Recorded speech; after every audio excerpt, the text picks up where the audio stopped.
Welcome back. This is part 2 of All About That Bass. We're going to be going through phase alignment today, as well as EQing these subs to get the most out of them, make them sound the most linear from 15 hertz all the way up to 120 hertz.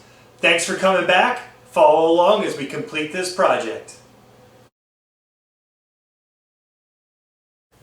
We have our microphone in our main listening position, and we're ready to start taking some measurements on our subs. One of the first things that you're going to want to do is go into Mini DSP, turn off sub 2, 3, 4. We're going to take a measurement of each sub individually. So I'm going to start with my left-hand sub.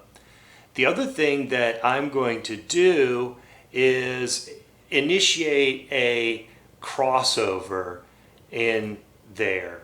So I don't want this, I want to add the crossover now so that it doesn't affect my end result by adding it in later. So simply what I'm going to do is go to the high pass filter settings. I'm going to click the bypass to add it in. I'm going to erase out the 1000 and I'm going to put in there 15.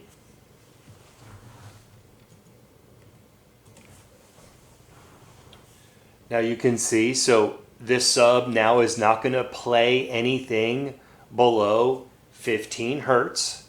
Under the filter type, I am going to go to BW 48 dB per octave. And what that's going to do is drop 48 dB for every octave. And you can see it's just a very sharp drop off starting at about 18 hertz. And it just goes way, way down. So I'm going to introduce that into each of my channels before I get started doing any of this. So I'm going to do that to 1, 2, and 3. Then I'm going to take my first measurement. I'm now ready to take my first measurement. I have opened up the measurement window. I am changing the range from 10 to 120 hertz, which is what our low frequency effect channel is being fed, or LFE for short. That is what gets mixed at the studio and has its own designated information that is fed to it. So that's the sweep that we're going to do. We're all ready to take our first measurement. Let's hit start.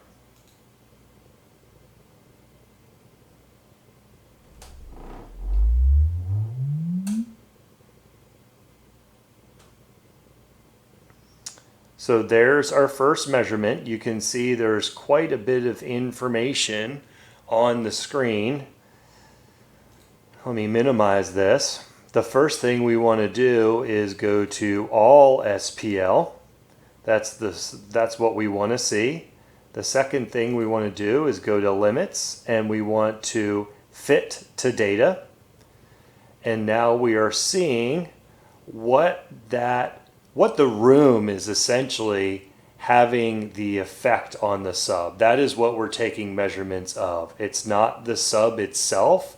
It is how the room is affecting the subwoofer. So you can see here on the left-hand side, the crossover that I put in there. That's exactly what we want to see. It dropping off nice and steady there. We have some major holes in here that our room is having an effect on that sub. And so what we're going to do now is get a reading on that second sub.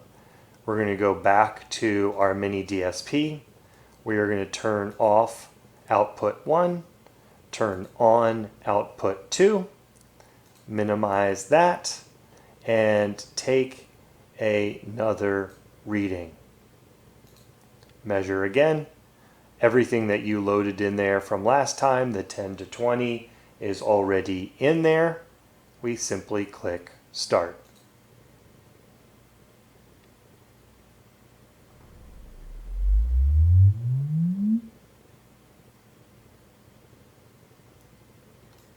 So there's our second reading. I'm going to fit to data just to make sure that we've got everything there. And I will highlight that second reading that we've got there. So you can see again, the room is having a pretty strong effect on those two subs at the front of my room. And because they're placed so close together, it is a very similar effect that we are having. We've got a pretty big hole at the 40 hertz region and 80 hertz and right below 120 hertz. So we have some major issues that we've got to try to fix through this process. Let's get a measurement on our third sub. Go back to our mini DSP, turn off output 2, turn on our output 3, and we're going to take another measurement.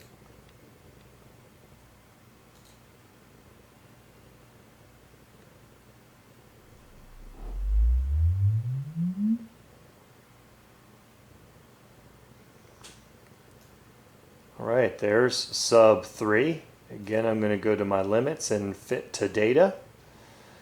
We can see that sub is doing some different things. It's at the back of the room. So now it's time to start playing these three subs together, and we want to phase align them so that the cones are moving in synchrony with each other. Now we can see how each of these subs are performing in the room. We have our left sub, our right hand sub, and our rear sub. And that rear sub is going to be able to fix some of the issues that our front two subs have. You can see that it has some peaks where the front two subs have some nulls. And that's the whole point of having multi-sub, is that another sub can fix the issues that the first sub has. Now that we have all three readings, we're going to take a measurement of all three of these together.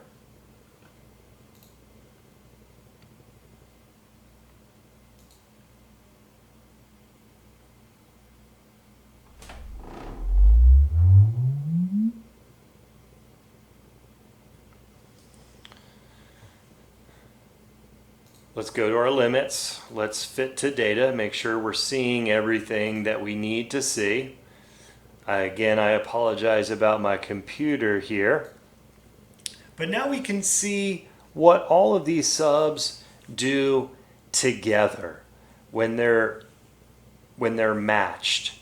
And so we're gaining quite a bit of output throughout the range. We still have some issues here. And so now we need to work on aligning these subs. Really, the sub we're going to be focusing on is that rear sub. Because the front two subs are so close together, they are already aligned. And so we need to make sure that we're aligning that rear sub so that it's working with those front two subs. We should get a positive summation when we do that. So what we're looking for is a positive higher SPL throughout the entire range here when that's done properly. We're going to do that by adding delay or inverting that rear sub to achieve that. So we do that through our mini DSP. We're going to go there. We're going to go to our output section, and we're going to see our invert. That's the very first thing that I'm going to try. So we're going to invert that rear sub. We're going to go back And we're going to take another measurement here and see how that has affected our response.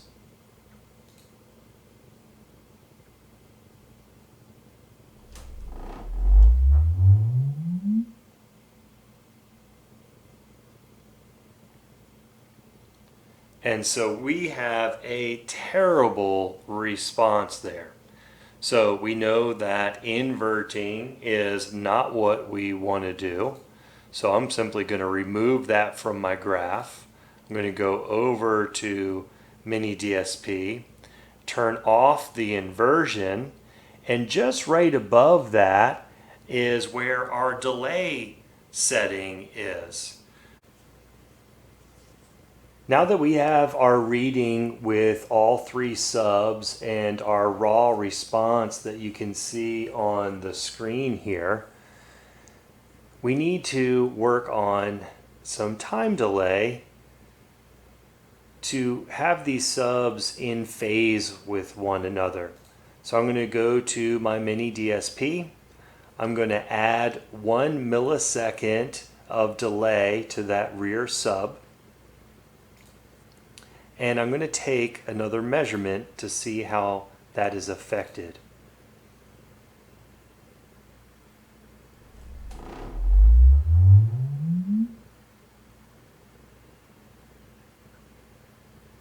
Okay, so there's our reading with 1 millisecond of delay.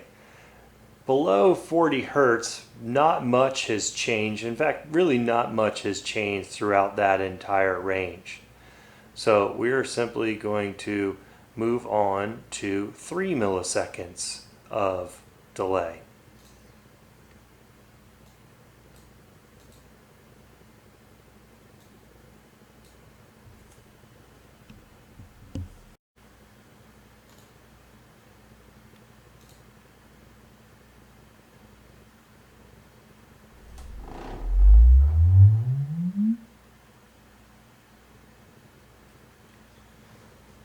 There's 3 milliseconds of delay. Below, again, 50 hertz, not much has changed, but we do have some issues that it's causing above that. So let's go to 5 milliseconds of delay and see what happens then. I have added delay to the sub that was closest to me, my rear sub there. I started at 1 millisecond, went to 3, 5, 7, 9, 11, and 13.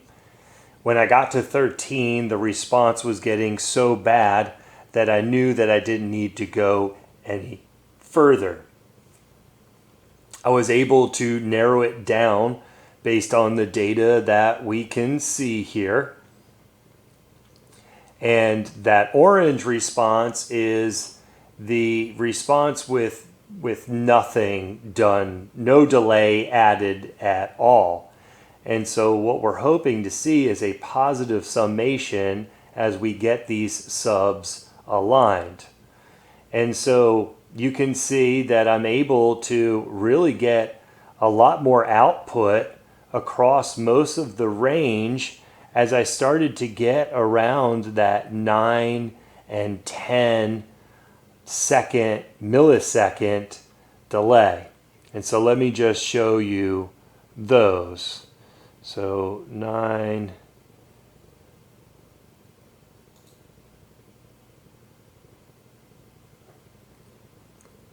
All right. So there's our reading without any delay at all. There is our 9 millisecond delay. So above 50 hertz, you can see I've got much more output. It's much flatter, much less nulls. So we're getting there. I went to 10, and that looked pretty darn similar as well. And so what I ended up doing was 9.5 milliseconds of delay. And so this gave me what I believe to be the best summation of all three subs that I could. Now you can see my undelayed versus my 9.5.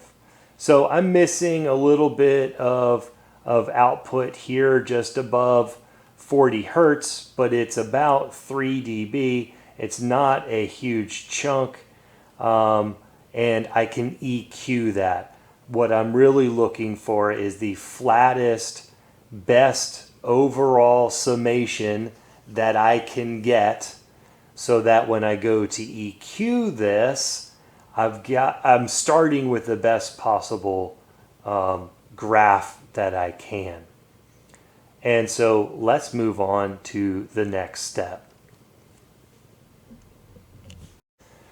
Now that we have aligned all three subwoofers, we have our final output that we have selected, and we are ready to EQ these subs. The auto EQ function is great. So we just want to have one measurement selected or on the screen. We're going to click EQ, and that's going to pull up our EQ window. The very first thing that we want to do is select our device. We're using a mini DSP 2x4 HD. So there is our first selection. We're going to move on to our target settings next. Target type, subwoofer. We are tuning subs, EQing subs, so that's correct. Our bass management cutoff, 80 hertz. We want to raise this well above the LFE channel, which goes to 120. So I just put in a placeholder of 500 here. Now we're going to select our target settings. We are EQing our subwoofer. Our bass management cutoff we have raised from 80 to 500. We're going to leave the low frequency cutoff and the LF slope just as it is.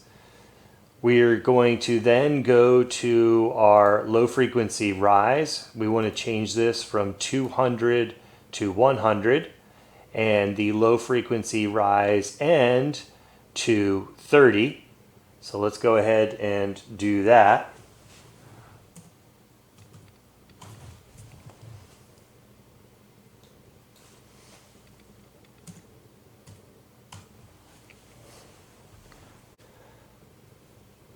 So you can see the line here, that's the target that we're trying to do. You can see how flat that is. We want to introduce a house curve to this. And what that is a slope to the reading to compensate for those low frequencies. The human ear hears low frequencies at a lower SPL than frequencies in the 80 to 120 hertz range. And so typically you want to boost those lower frequencies by between 8 and 12 dB. Everybody has a different preference for that.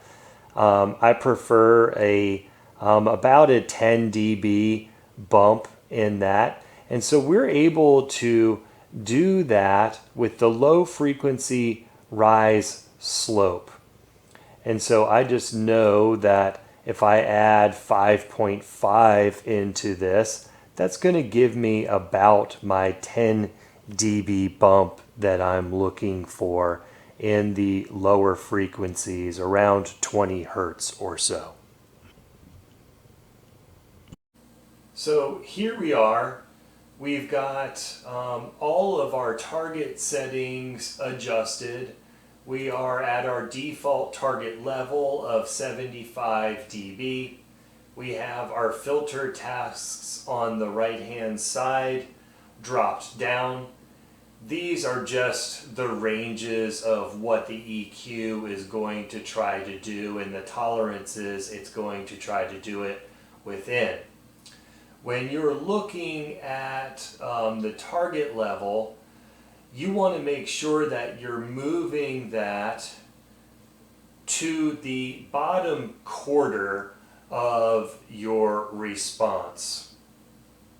And that's simply because Auto EQ has an easier time bringing down peaks than it does rising up valleys in the response.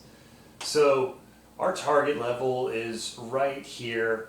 I'm actually going to bring it down just a little bit further there. So I want just a tiny little bit of those two valleys that we've got below our target level. So now I'm at 72.5. I'm going to go back to my filter task page and I'm going to click match response to target. It's going to tell me that most of the response, 77%, is above my range. That's fine. I'm going to simply click OK. And it's going to work on predicting how it's going to be able to EQ that response for us. So here we can see our predicted response. Pretty flat. It wasn't able to get rid of that little null there at about 43 hertz. And it's still got problems at 70 and 85 hertz. So I'm simply going to just drop this down a little bit further and try again. So I'm going to go down to 72. I'm going to re-click match response to target and click OK. And you're simply going to go through this over and over again, making slight adjustments until you find one that is giving you what you're looking for. So this can be a little time consuming, but just take the time to go through there, make little adjustments, and you'll find something that works for you. You'll see once you start getting to a certain point that it starts getting worse and worse. And so we're doing pretty good here. Let's fit to data, make sure we're seeing all of this. Of course, that's dropping off quite fast. So it's cutting off the EQ at 10 hertz, which is fine because we've got that high pass filter turned on at 15 hertz, and that's dropping at 48. So that's okay with me. That's fine with what we're doing. So let me go back here and change our hertz rating to 20. Now we're seeing from 20 hertz to 120 hertz. Gives us a little bit better. So that's not bad. I'm only missing a few dB here. It is nice and tight against that target line. You can see it doesn't deviate from that all that much. Really the biggest deviation is up here at 120 hertz. There's something going on there. And so what I'm going to do is start going the other direction until it starts looking worse again. I want to be at the highest dB level that I can while still maintaining the best response possible. So I'm going to click through those and find that target level that works best for me. So what I ended up settling on is actually what was calculated by the program itself, the 76.2 dB. I'm getting the flattest response across that range. I have a few small areas that I still need to work on, but I can manually EQ those through the mini DSP. you can see it's hugging my target line very, very closely. There's that null at 43 hertz that I'm still dealing with. There's a tiny little one at 70. It's really not anything to worry about at all. And then another one at 85. And so that is in my crossover range. So that is something that I definitely want to pay attention to as I move on to the next step. Once I get this manually EQ'd, I'm going to work on my sub to main integration. And that will be the final piece of this puzzle. And we will have these subs fully tuned. So now that I have a target or predicted EQ line that I like, you simply want to go down to Save Filter Coefficients to File. So I'm going to click that. I want to name this file. I'm going to name this tuned subs. Remember where you are saving this to, because we need to go over to our mini DSP.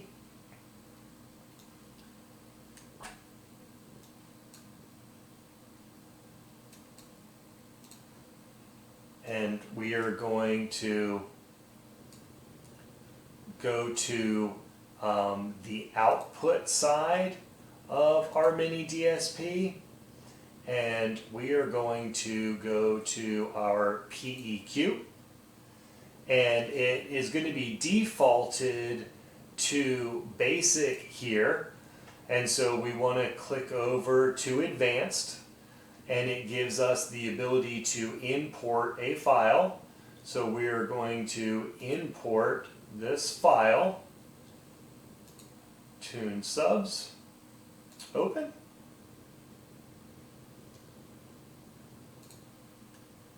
And same thing for output 2, advanced, import.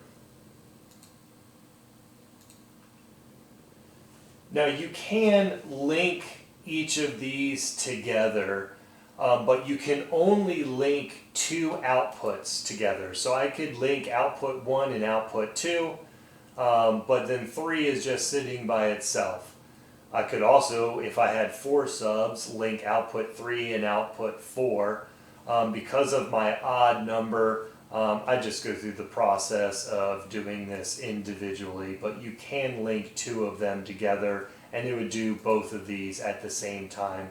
But honestly, this takes almost no time at all, so it maybe saves you 15 seconds. So now I've got all 3 of those EQs loaded here, and what I want to do from here is take a measurement to see what the actual in-room response is compared to the predicted response that the auto EQ gave us. Alright guys, so now that we have that EQ file loaded into our mini DSP, let's verify that. Let's take a measurement.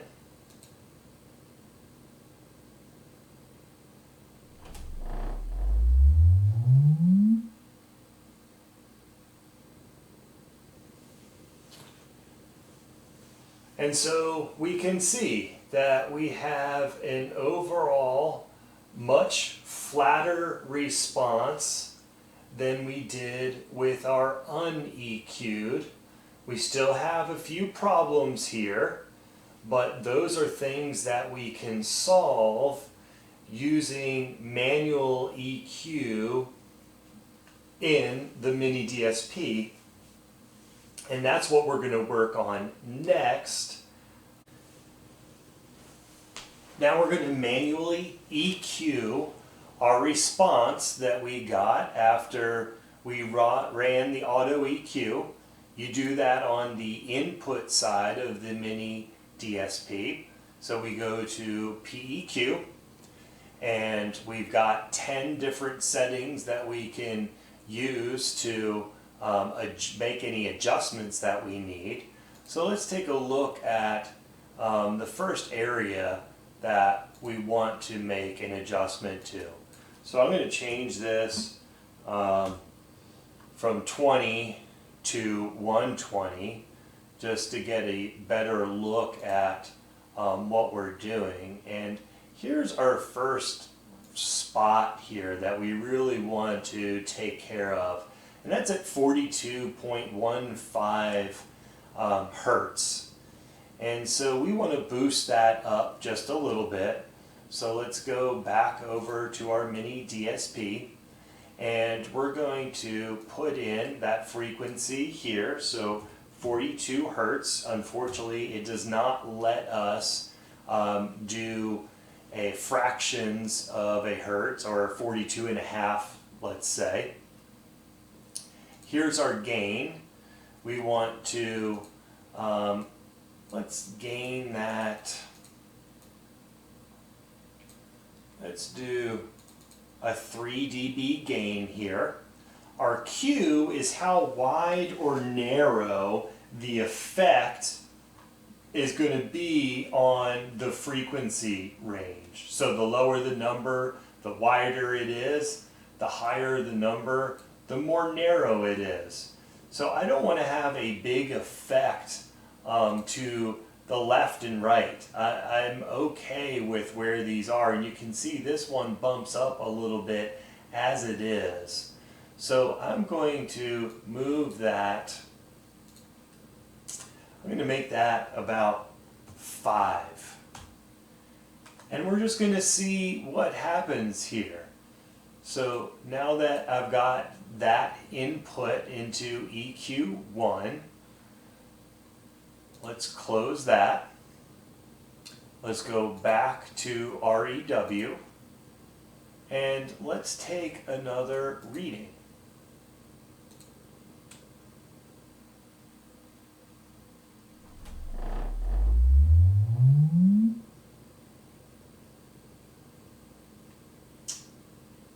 So there's our next reading. You can see we've made some good progress there.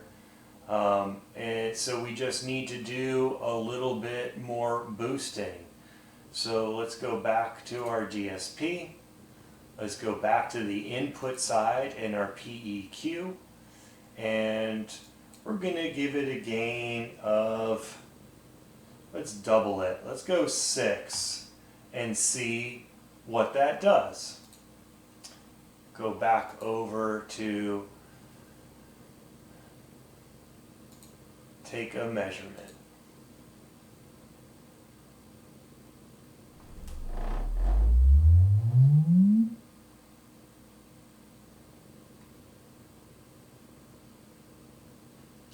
All right, there we are. We've made some amazing progress with this. Let me get this other one out of here.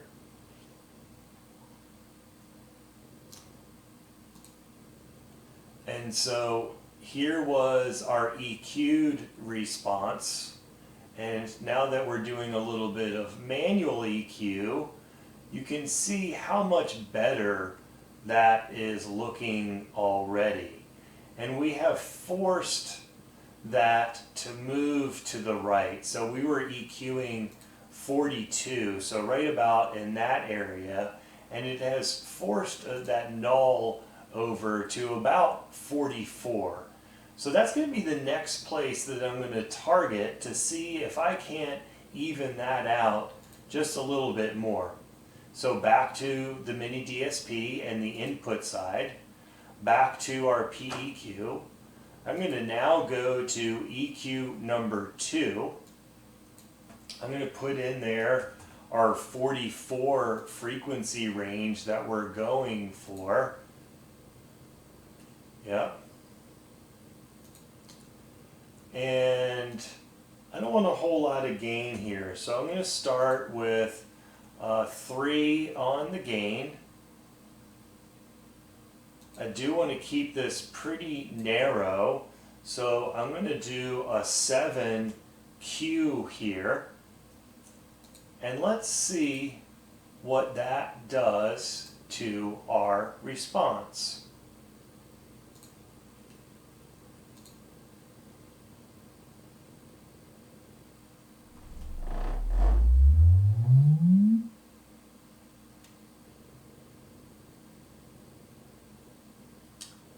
Wham bam. There we are. So now let me get rid of that last one. So here was our original EQ'd response. Now this is where we're at currently. So I'm very happy with that. So I'm going to leave that line alone. I am now going to try to address this here. So I'm not going to worry about that. That's not a big enough dip for me to really be concerned about. It looks like it is 1 dB. I'm not going to worry about a 1 dB variation from our center there. So now I'm at, of course, 84.5. And so what I'm going to try to do is go to our 85 range, or 84. Let me do 84. So back to the input side, our PEQ. I'm now going to EQ 3.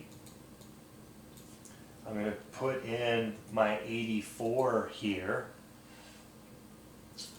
I want to put a pretty decent amount of gain on this one. So I'm going to start at 10 just to see what that does for us. I want to keep this extremely narrow. So I'm going to put a 14 in here for that. And let's see what that does to our response.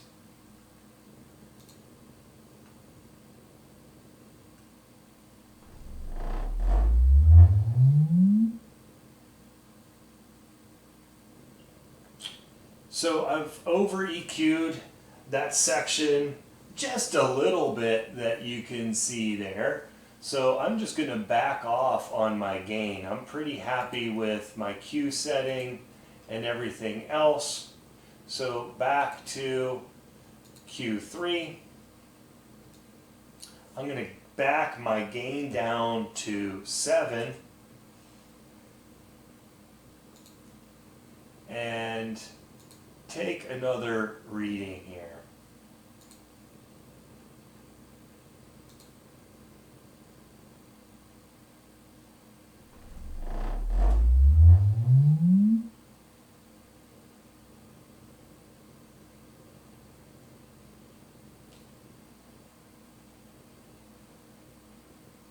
So a little bit better.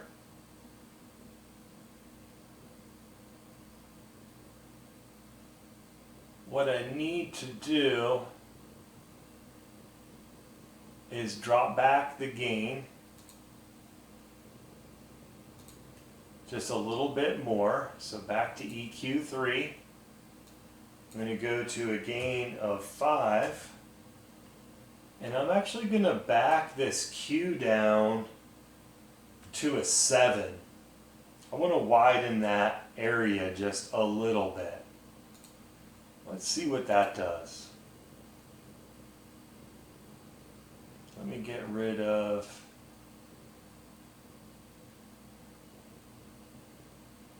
no, I'll leave them.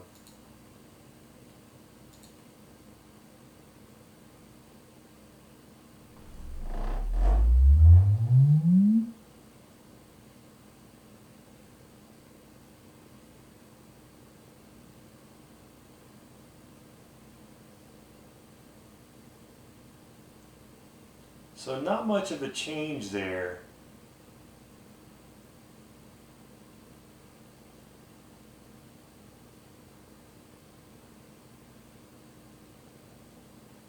I actually liked that last response a little bit better. And this is what this is all about. It's trial and error. That is all we're doing here. So I'm going to go back to my DSP. back to my input PEQ, back to my EQ3. I'm going to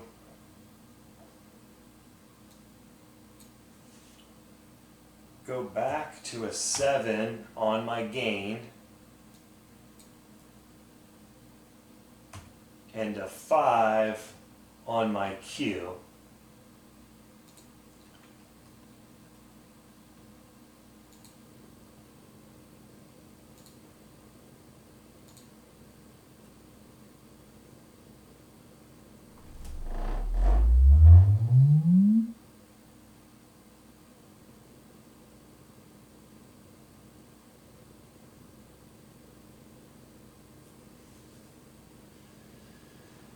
So you can see it's almost impossible for me to get rid of that null. So there is a mode in my room that is creating that almost no amount of boost is going to completely eliminate. All I'm doing is boosting everything to the left and right of it too far from where I want it to be. So I need to back down on this a little bit. So I'm going to go back to my input PEQ, EQ3. I like that Q5. I'm going to go back down to a gain of 5.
So there, I'm happy with that.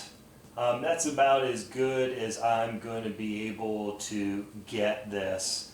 I was worrying about everything to the left, so my 80 hertz range was starting to get overly boosted, and my 90 hertz range was starting to become overly boosted. So I was sacrificing some boost across that range. So when I do my sub to main integration, which is now the next step, I should see a much smoother response through that range, and that is the next step we're going to move on to.